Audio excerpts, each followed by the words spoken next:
বাম চোখ লাফালে কি বিপদের লক্ষণ?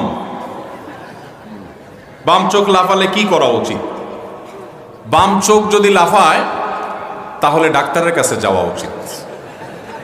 মানে অতিরিক্ত যদি লাফায় অস্বাভাবিক পর্যায়ে, তাহলে একজন ভালো আই স্পেশালিস্টের কাছে যাওয়া উচিত যে আমার চোখে কোনো সমস্যা হয়েছে কিনা, এত বেশি লাফাচ্ছে কেন। তাহলে ডাক্তারের কাছে গিয়ে আপনি চেক আপ করে ট্রিটমেন্টের ব্যবস্থা করবেন।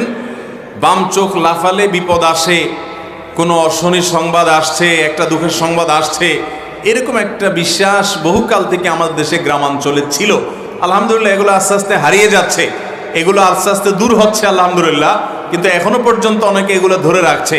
বাম চোখ লাফালে অনেকে এটার প্রতি বিশ্বাস করে না, কিন্তু বলে হুজুর বিশ্বাস করি না যে এটাতে কোনো বিপদ আসবে, আমার সেই ঈমান আছে, আমি তাওহীদে বিশ্বাসী, আমি জানি এর কোনো ক্ষমতা নাই, তারপরও মনের ভিতরে এটা কেমন কেমন করে।